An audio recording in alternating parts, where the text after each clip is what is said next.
Quero inicialmente cumprimentar a senadora Ana Amélia pelo pronunciamento e principalmente pela audiência pública realizada em Não Me Toque, na Expo Direto. Fui convidado para estar lá, infelizmente não pude ir, senadora, mas sei que os resultados que vocês obtiveram lá foram muito bons. E eu, no mesmo dia, no sábado, eu fui ao Tocantins, convidado pelo senador Vicentinho e pelo governador Siqueira Campos, para participar de um início de uma colheita no município de Campos Lindos, onde encontrei só gaúcho lá também, gaúcho paranaense e os catarinenses, produzindo soja, se dedicando a construir um Brasil também diferente, ali na divisa do Tocantins, com Piauí e Maranhão e Bahia, naquela fronteira. E a gauchada colhendo bem, todo mundo faceiro, alegre lá, construindo um Brasil diferente, porque a senhora sabe, aonde a agricultura chega, transforma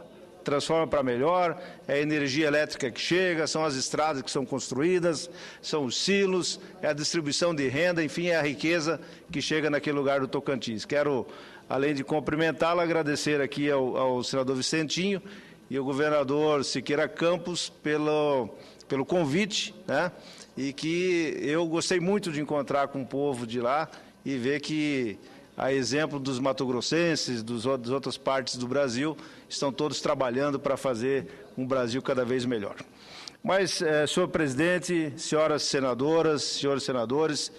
eu venho a essa tribuna falar sobre medidas provisórias, mais precisamente sobre a instalação das comissões mistas para sua análise. Assunto esse decantado em verso e prosa pelo saudoso senador e ex-presidente Itamar Franco, que fazia prevalecer a sua indignação quanto ao não cumprimento da instalação da referida comissão. Entretanto, nunca foi instalada nenhuma comissão. Mês passado, já como líder do PR, percorri o mesmo caminho que o ex-presidente Itamar fazia aqui nessa casa. Mas, não para minha surpresa, não houve número suficiente para a instalação da comissão mista para analisar os requisitos de urgência, relevância das medidas provisórias, conforme o ex-presidente Itamar Franco tanto reclamava aqui nesse plenário.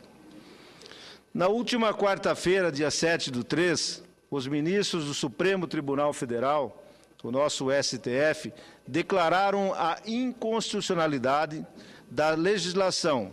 fruto da medida provisória que criou o ICMBio, que é o Instituto Chico Mendes,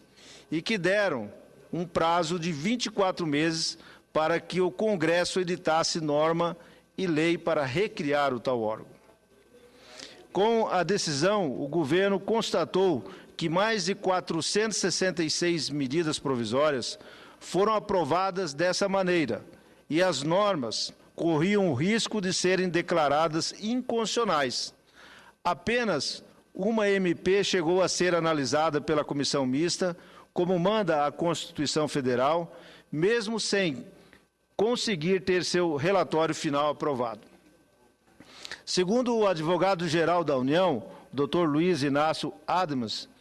outras 50 medidas provisórias tramitam hoje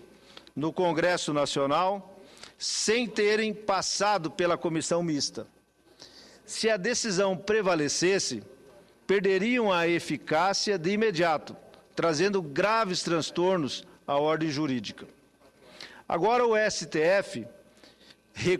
recua em sua decisão sobre as medidas provisórias e, em vez de o julgamento que ameaçava dezenas de leis que foram aprovadas, sem passar pela comissão mista, como determina a Constituição Federal. Acolhendo os argumentos da Advocacia Geral da União, o Supremo Tribunal Federal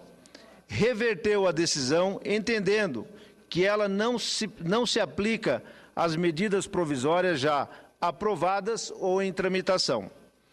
Porém, as novas medidas provisórias enviadas pelo Poder Executivo deverão passar pela comissão mista, como preconiza o parágrafo 9º do artigo 62 da Constituição Federal, que diz o seguinte: caberá à comissão mista de deputados e senadores examinar as medidas provisórias e, sobre elas, emitir parecer antes de serem apreciadas em sessão separada pelo plenário de cada uma das casas do Congresso Nacional. Essa comissão mista, ao ser instalada, tem o prazo de 14 dias para dar o seu parecer, conforme o artigo 5º da Resolução número 1 de 2002 do Congresso Nacional. E diz o artigo 5º: a comissão terá prazo improrrogável de 14 dias contado da publicação da medida provisória no Diário Oficial da União para emitir parecer único, manifestando-se sobre a matéria em itens separados quanto aos aspectos da constitucionalidade, inclusive sobre os pressupostos de relevância e urgência e de mérito na adequação financeira e orçamentária e sobre o cumprimento da exigência prevista no parágrafo 1º do artigo 2º.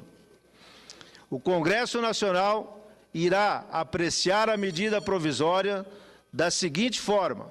artigo 2º, parágrafos 2º, 3º, 4º e 5º da Resolução número 1 de 2002 do Congresso Nacional. A comissão, diz o parágrafo seguinte, 2º, a comissão mista será integrada por 12 senadores, 12 deputados e igual número de suplentes indicados pelos respectivos líderes, obedecida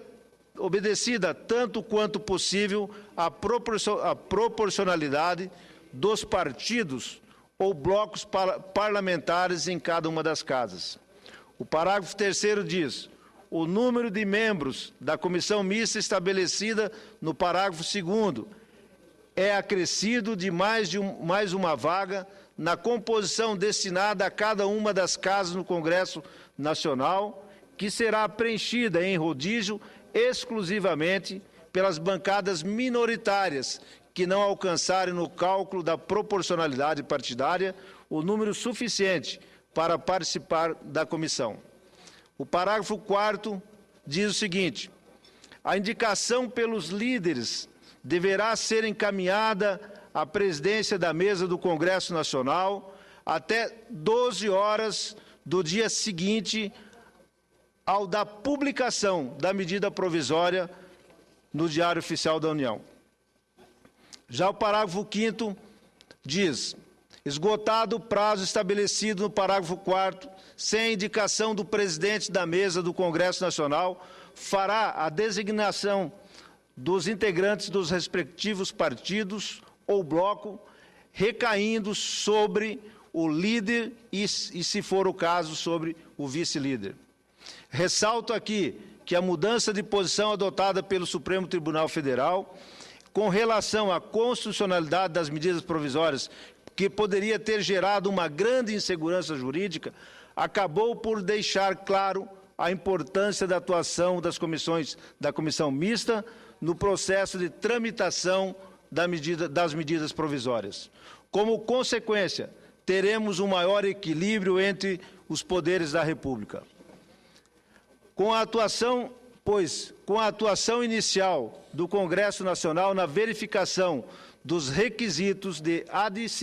admissibilidade, ou seja, relevância e urgência, e com seu parecer quanto ao mérito, a atuação do Executivo quanto à edição de medidas provisórias se torna mais restrita. Mais importante do que a mudança de posição do Supremo Tribunal Federal em relação à constitucionalidade das medidas provisórias é entender que todo esse processo, que poderia ter sido uma boa atrapalhada, acabou saindo uma decisão que vai ajudar a equilibrar os poderes da República, acabando assim com os contrabandos que verificamos nas medidas provisórias que tanto envergonham os senadores e senadoras na hora de votar nesse plenário. Muito obrigado, senhor presidente.